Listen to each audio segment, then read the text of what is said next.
बिस्मिल्लाहिर्रहमानिर्रहीम अस्सलाम वालेकुम जनाब। स्टोरीज़ मैंने दो शेयर करनी हैं और दोनों ही बड़ी अहम स्टोरीज़ हैं। पहली स्टोरी ये है कि DGISI lieutenant general Nadeem Anjum साहब ने बहुत ही एक दबंग फ़ैसला किया है। वो जब से आए हैं दबंग फ़ैसले कर रहे हैं, बड़ा कड़ाकेदार फ़ैसला किया है। ये क्या किया है ये आपके साथ डिस्कस करते हैं। और दूसरी स्टोरी ये है कि प्राइम मिनिस्टर ऑफ पाकिस्तान के रशिया के दौरे पर अब बहुत सारी बातें हो रही हैं फेवर में, अगेंस्ट, और कुछ लोग तो यही कह रहे हैं कि उसका पहला नतीजा आ गया है। अब आप उसको सरकारी कह लें या गैर सरकारी कह लें, और वो पहला नतीजा ये है कि अमेरिका ने पाकिस्तान पर एक बहुत बड़ा जुर्माना आयद कर दिया है। ये क्या चक्कर है, इस पर भी बात करेंगे। रूस का ये दौरा इस वक्त होना चाहिए था या नहीं होना चाहिए था, हमें यानी पाकिस्तान को इस वक्त क्या हासिल हुआ उस दौरे से, क्या इस दौरे के साथ पर ये एक पूरी की पूरी रियासत साथ थी या नहीं, ये प्राइम मिनिस्टर ऑफ पाकिस्तान का फैसला था, क्या फॉरेन ऑफिस भी यही चाह रहा था, क्या सूरत हाल है, और अमेरिका का क्या रिएक्शन है, मगरिब का क्या रिएक्शन है, पाकिस्तान के इस पर क्या असरात होंगे, बाकी जो इस्लामी ममालिक हैं 50 से ज़्यादा, उनका क्या रद्द-ए-अमल है, इंडिया का क्या रद्द-ए-अमल है, चाइना ने क्या कहा। और वही बात है कि जैसे कहा है ना, अकबर एस बाबर साहब ने एक ट्वीट किया और वो बड़ा ठीक, उन्होंने ज़बरदस्त किस्म का, उन्होंने कहा prime minister Imran Khan's Russia visit is perfect for all the wrong reasons. जी ये बहुत सारी चीज़ें हैं, हमारे यहाँ कुछ और डिस्कस हो रहा है, इस पे मैं आता हूँ। लेकिन पहले DGISI जनाब जनरल नदीम अंजुम साहब का एक बहुत बड़ा कड़ाकेदार फ़ैसला फिर सामने आया है, और वो फ़ैसला ये है कि उन्होंने अपने इदारे यानी ISI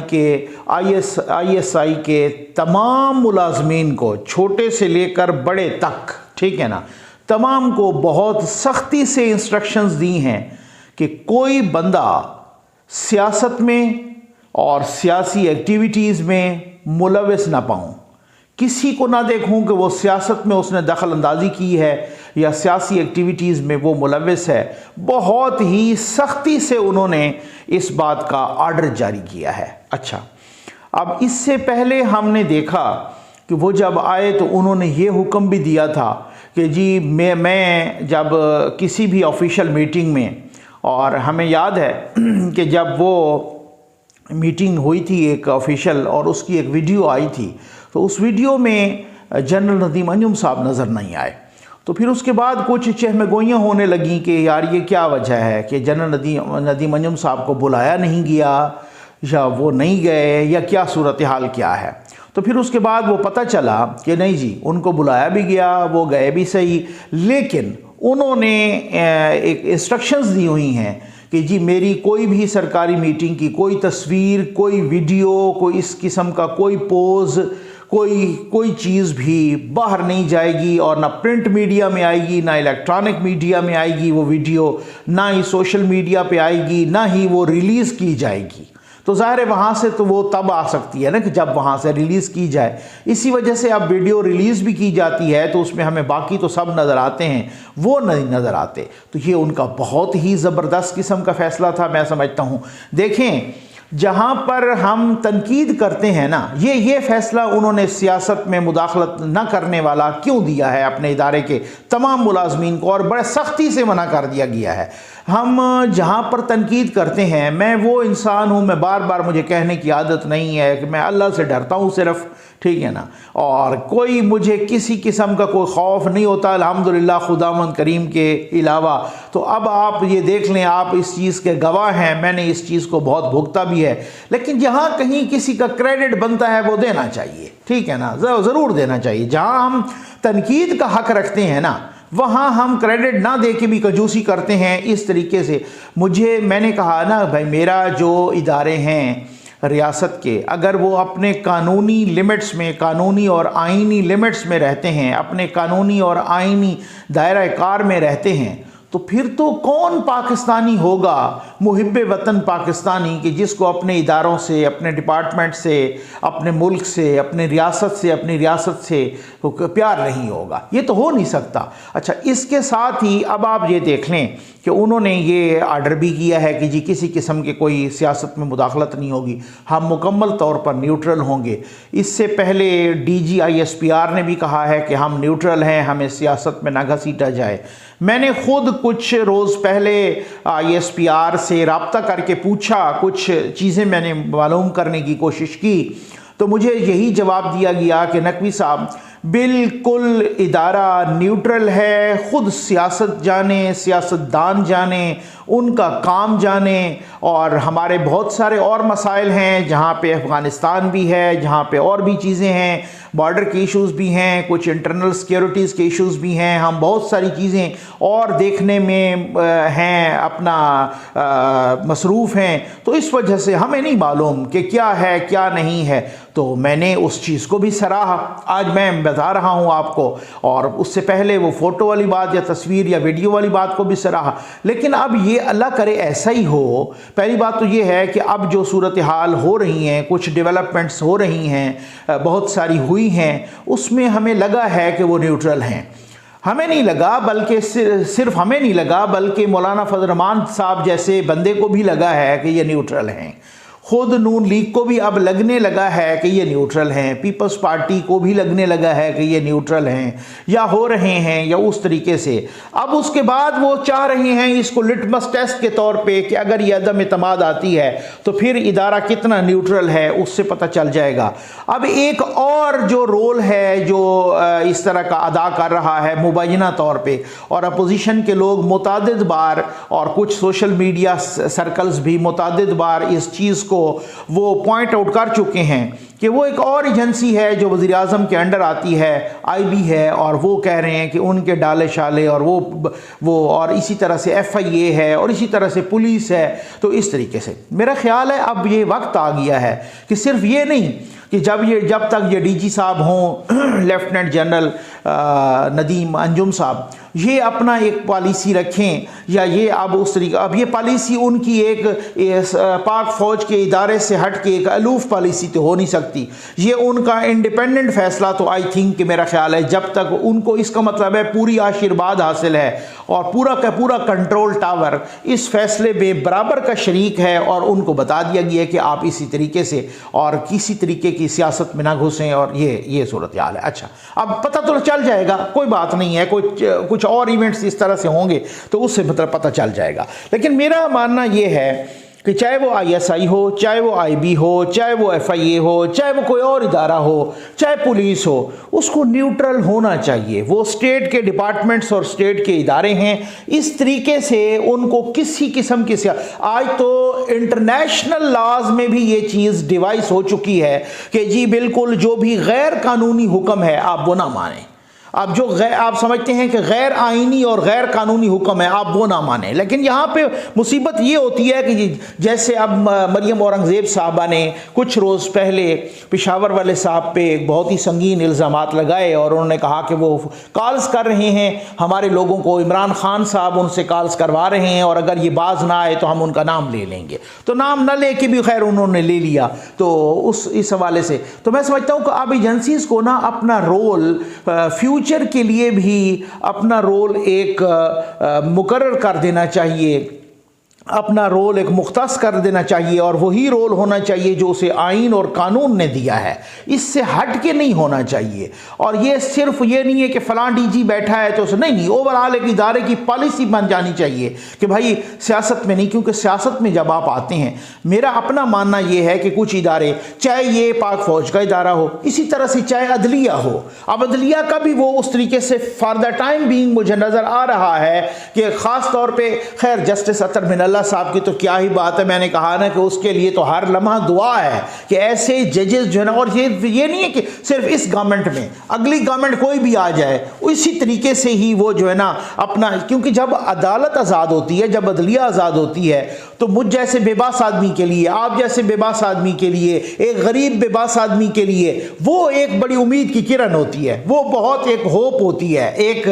ये इस तरीके से। तो अब बहरहाल अब ये ऐसे इदारे, मेरा अपना मानना ये है कि चाहे वो अदलिया हो, चाहे वो पाक फ़ौज हो, चाहे वो ISI हो, चाहे वो IB हो, चाहे वो FIA हो, इन इदारों को ना मुतनाज़ा नहीं होना चाहिए, क्योंकि ये इदारे हमारी सिक्योरिटी के ज़ामिन होते हैं, हमें इंसाफ देने के ज़ामिन होते हैं, इस तरीके से उनको मुतनाज़ा नहीं होना चाहिए। चाहे किसी का ताल्लुक PTI से है, चाहे किसी का ताल्लुक नून लीग से है, चाहे किसी का ताल्लुक पीपल्स पार्टी से है, चाहे JUIF से है, चाहे MQM है, चाहे काफ लीग है, चाहे कोई और जमात है, सबको बराबर की रिस्पेक्ट देनी चाहिए इन इदारों को, पूरे मुल्क को, बगैर कोई सियासी एफिलिएशन। और ये उसी वक्त हो सकता है कि जब आप अपनी कानूनी और आईनी लिमिट में रहें, और मैं समझता हूं कि ये फैसला जनरल नदीम अंजुम साहब का सराहना चाहिए, अप्रिशिएट करना चाहिए, बगैर कोई लगी लिपटी रखे तारीफ करनी चाहिए। एक चीज़ इदारों को भी देखनी चाहिए कि पिछले 4-5 महीने से फिर देखिए, अगर आप अलूफ रहे हैं, अगर आप मोहतात हो गए हैं, अगर आपने कोई इस तरह की मुदाखलत नहीं की, अगर आप सियासत में नहीं घुसे, तो किसी ने आप पे तनकीद भी नहीं की, किसी ने नहीं कहा कि आप सियासत में घुस रहे हैं, किसी ने नहीं कहा कि आपको, तो फिर तनकीद भी कम हो गई है। फिर आप इस तरीके से जब रहेंगे तो फिर तनकीद भी कम होगी। फिर इस तरीके से जब होगा, कोई ऐसी सूरत हाल आएगी, तो मैं समझता हूँ सोशल मीडिया तक की तनकीद भी कम हो गई है इस तरीके से। तो फिर मतलब ये है कि माजी की बातें अब हो रही हैं बहुत सारी, लेकिन नई बातें ख़ास तौर पे नवंबर दिसंबर से ऑनवर्ड अभी तक 2-4 महीने में वो उस तरह का मुझे कोई सिलसिला नहीं नज़र आ रहा। आ जाए जनाब, अमेरिका ने, यानी लोग कह रहे हैं कि पाकिस्तान का पहला गैर सरकारी कह लें या सरकारी कह लें, उसका प्राइम मिनिस्टर ऑफ पाकिस्तान का विज़िट आ गया है, उसका नतीजा आ गया विज़िट का। और वही बात है कि बहुत सारे लोग कह रहे हैं, जब प्राइम मिनिस्टर ऑफ पाकिस्तान वहाँ पे उतरे बड़े एक्साइटेड थे, उनकी अब वो क्लिप भी आ गई है और वो कहते हैं कि भाई what a time of my visit, ठीक है ना, I am so much excited. तो वो तो फिर आप ये कह भी रहे हैं और आप यहाँ पर बैठ के पूरी एक कैंपेन भी चला रहे हैं, मीडिया पर भी मालशिया पालशिया, यूट्यूब पर भी मालशिया पालशिया, और साथ ये भी कह रहे हैं हम तो न्यूट्रल हैं। तो ये मुनाफकत नहीं है तो क्या है,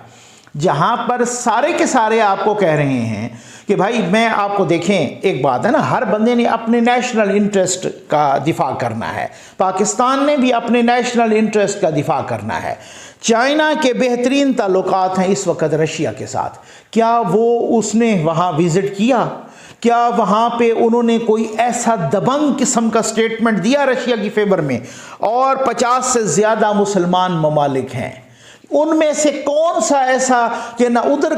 का, बस बीच बीच में से ऐसे स्टेटमेंट दिए कि जनाब मुज़ाकरात से हल होना चाहिए, जनाब इस चीज़ का हल जो है ना, कोई भी वो जंग नहीं है, बस ये होना चाहिए वो होना चाहिए, ये इस तरीके से। तुर्की जैसे मुल्क तक भी,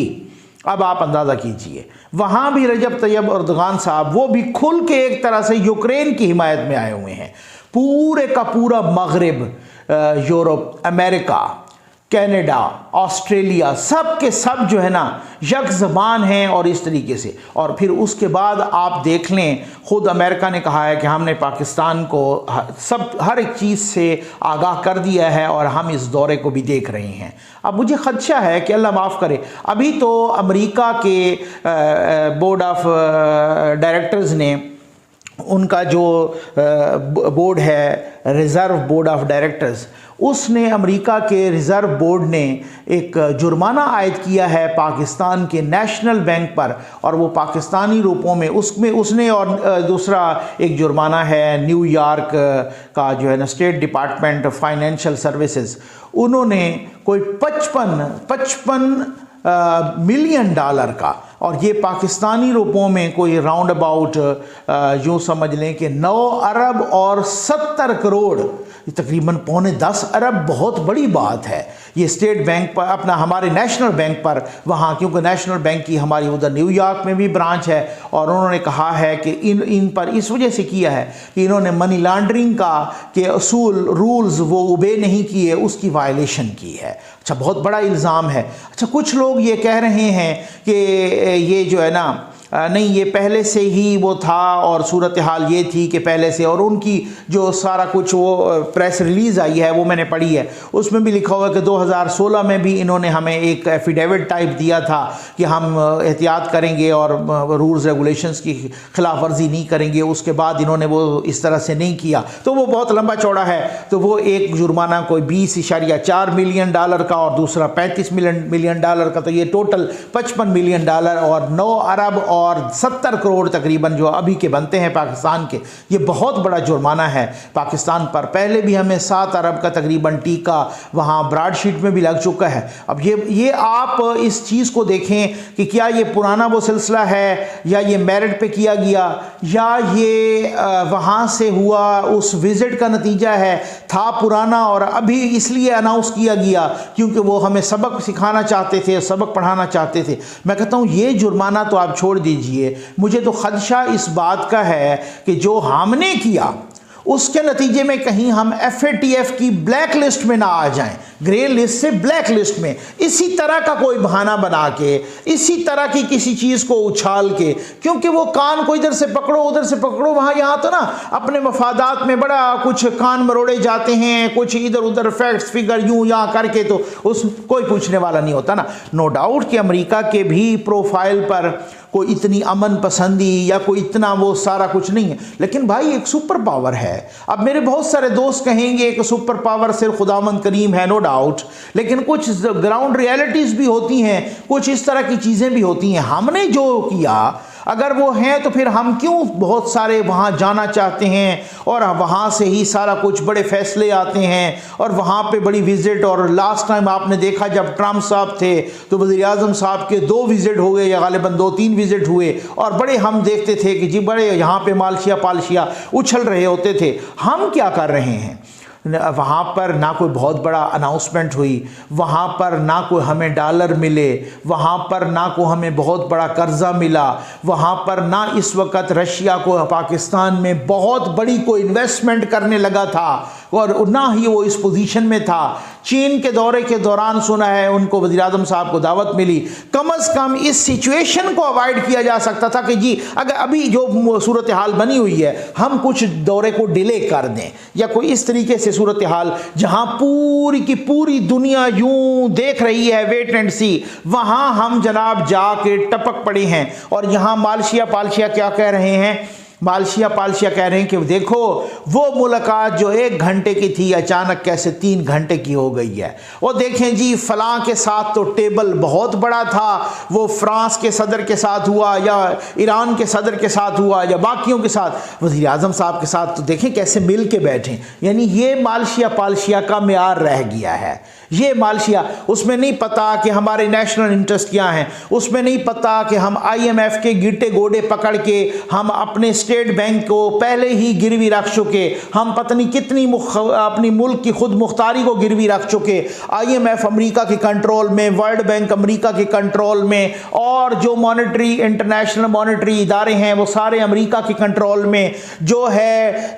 अपना FATF उसकी वो सारा कुछ वो अमेरिका के कंट्रोल में। तो अगर खुदा न खास्ता हम वहाँ ब्लैक लिस्ट में चले गए, अगर खुदा न खास्ता हम पे IMF ने कोई और शराइत इस तरह की आयद कर दी, वर्ल्ड बैंक ने आयद कर दी, सऊदी अरब ने अपना कर्जा मांग लिया, कुछ भी है, कुछ भी सूरत हाल है, हम कहाँ खड़े हैं, क्या नेशनल इंटरेस्ट क्या है खुद का। पहले तो मैं सोच रहा था, मैंने कहा यार ये रियासत की तरफ से ही ऐसा हुआ है, एक ओवरऑल एक जो सूरत हाल, या एक खान साहब का अपना फैसला था। जब कामरान खान साहब को मैंने देखा ना, कामरान खान आपको पता है बहुत ही सीनियर सहाफ़ी और जब उन्होंने धज्जियां उड़ाई ना इस दौरे की, और उन्होंने बार बार ट्वीट किए और उन्होंने बार बार बार वो कुछ क्लिप्स लगाए और कहा कि ये वो टाइम ही नहीं था कि जब सारी दुनिया जिस तरीके से वो देख रही थी और जब जंग के बादल मंडला रहे थे उस वक्त जनाब हमारे प्राइम मिनिस्टर साहब वहाँ चले गए। और ना तो रशिया अब कह रही है अफगानिस्तान डिस्कस हुआ ये वो,